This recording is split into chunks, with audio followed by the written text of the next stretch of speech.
من الحوار الاجتماعي. وقال الأقجع عقب اجتماعي رئيس الحكومة مع الاتحاد المغربي للشغل والاتحاد العام للشغالين بالمغرب، قال إن الحوارات تمت في ظروف يطبعها الاحترام وتبادل الرأي حول أوضاع البلاد الاقتصادية أو المالية، مضيفا أنه تم التطرق إلى الصعوبات التي يعاني منها الأجراء في مختلف القطاعات. كما أبرز الأقجع أنه تم الاتفاق على مواصلة العمل والتفكير في إطار لجنة وزارية بحضور الفرقاء الاجتماعيين للتدقيق في الإشكالات التي من شأنها أن ترفع التحديات المستقبلية. على اي اننا نهضر لكم على اللقاء اليوم، الجوله نتاع الحوار الاجتماعي اللي ترأسها السيد رئيس الحكومه مع مختلف الفرقاء النقابيين، سواء الاتحاد المغربي للشغل او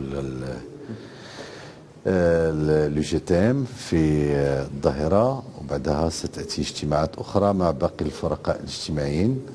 اعتقد بانه مكسب حقيقي في العلاقه بين الحكومه ومختلف الشركاء الاجتماعيين والمرتبطة بمؤسسة الحوار الاجتماعي، وبالتالي فالاحترام التام لهذه المواعيد السنوية، موعدين كل سنة، موعد أبريل وموعد سبتمبر قبل إعداد مشروع قانون المالية. الحوارات أو الجولتين من الحوار للصباحي ولا بعد الظهر اليوم تمت في ظروف يتبعها أولا الاحترام التام وتبادل الرأي حول الأوضاع الحقيقية لبلادنا، سواء الاقتصادية والمالية، ولكن أيضا الصعوبات التي يعاني منها الأجراء في مختلف القطاعات. وتم الاتفاق على مواصلة العمل والتفكير داخل إطار لجنة وزارية بحضور مختلف الفرقاء الاجتماعيين للتدقيق في مختلف أوجه هذه الإشكالات وإيجاد الهوامش التي بإمكانها أن تمكننا جميعا من رفع التحديات المستقبلية إن شاء الله. أثار استعمال الدراجات الكهربائية في المغرب نقاشا مجتمعيا واسعا بعدما توجه العديد من المواطنين لاستعمال هذه الوسيلة البديلة الصديقة للبيئة للتنقل لما لها من فوائد على البيئة من جهة وتيسير حركة التنقل من جهة أخرى، إلا أن ذلك لا يخلو من بعض المشاكل المرورية وأيضا القانونية، وهو ما دعا الحكومة إلى فتح نقاش حول مدى قانونية الاستعمال. الربورتاج التالي لمحمد شنتوف ويونس صغيري. عجلات لم تألفها شوارع المملكة وصهوة جواد تريح الراكبين، جواد تجسد في الزمن الحاضر على شكل دراجة كهربائية. التروتينيت وسيلة نقل براقية الهواء انتشرت انتشار النار في الهشيم في الشوارع المغربية حتى أصبحت مطار إعجاب ثم نقاش بين الحكومة والرأي العام. دابا اللي لقاو بان الناس غلاء اسعار وصحاب وتزاد المازوط وداك الشيء، الناس كموظفين وكايتيديون كلشي كاع الناس اللي الطبقه البسيطه لقاو هذه الوسيله ديال الالكتريك، حيت ما تتكون زعما ما تت ايكونوميك وصراحه براتيك بزاف. علاش؟ حيت تتخفف حتى على تحافظ على البيئه اول حاجه، وثاني حاجه لان براتيك فين ما بغيتي ديها.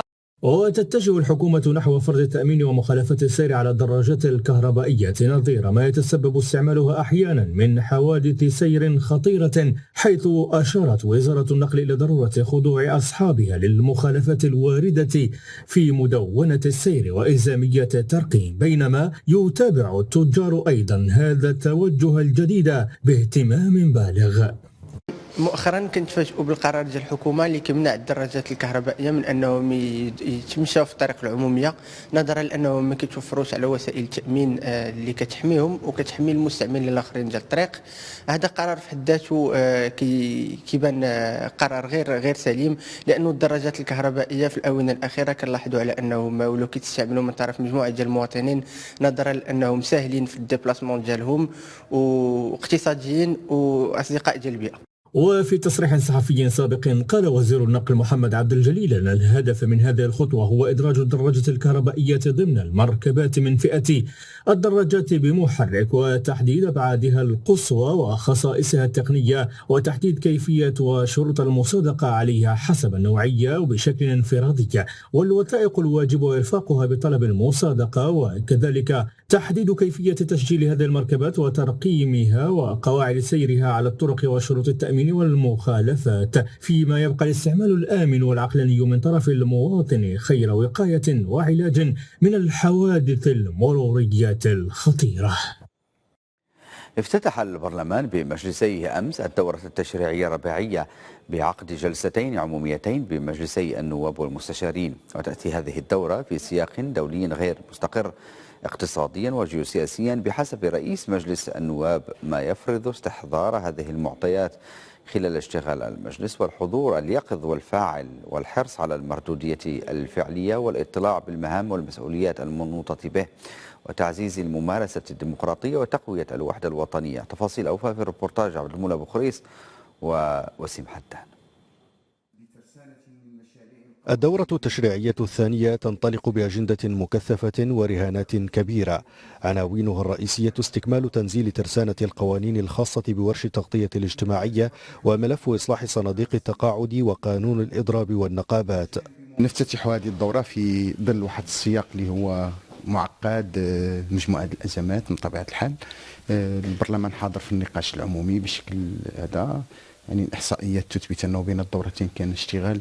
الآن تمت معالجة 210 القضايا خلال سنة ونصف، وهذا واحد رقم قياسي اللي كيعرفوا البرلمان. التوجه نحو الرقابة أكثر منه إلى الإنتاج التشريعي. الإنتاج التشريعي حاضر كذلك، ولكن حاضر بشكل اللي غادي يحدث واحد الهيكلة جديدة في المنظومة الصحية مثلا، نموذج كما وقع في الاستثمار.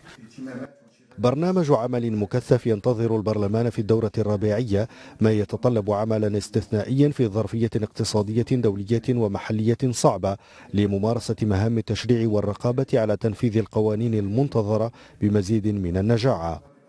من بين الرهانات الكبرى وهو استكمال الأوراش الملكية وخصوصا التغطية الصحية، اللي في الحقيقة ما بين الدورتين البرلمان لعب مجهود كبير، وخصوصا لجنة القطاعات الاجتماعية، بحيث يعني تم الدراسة والمصادقة على 5 قوانين اللي هي مؤسسة ومؤطرة لهذه الحماية الاجتماعية. أوراش أخرى اللي ننتظر من الحكومة أن تتفاعل معها وهو القانون ديال الإضراب، قانون ديال النقابات، وكذلك إصلاح صندوق التقاعد اللي إلى حدود اليوم لم يتم إشراك لا نقابة ولا أحزاب إلى حدود الساعة. وعرفت الفترة البينية بين الدورتين الخريفية والربيعية استكمال مناقشة مجموعة من الملفات تمثلت في تداول اللجان الموضوعاتية ل16 موضوعا، بالإضافة إلى استكمال أشغال اللجان الاستطلاعية الميدانية سواء بالصياغة أو مواصلة أشغالها الميدانية. لا بد نفعلوا كذلك الجانب الرقابي على السياسات العامه ديال الدوله اللي هي مساله عاديه. اذا الدوره غتكون في الواقع فيها عمل كبير، فيها خصنا في الواقع ننجزوا واحد العمل التشريعي كبير جدا، زياده على واحد القضيه اخرى ما نساوهاش، على انه الجانب التشريعي ديال النواب فيما يخص مقترحات القوانين خصنا نلقاو لها واحد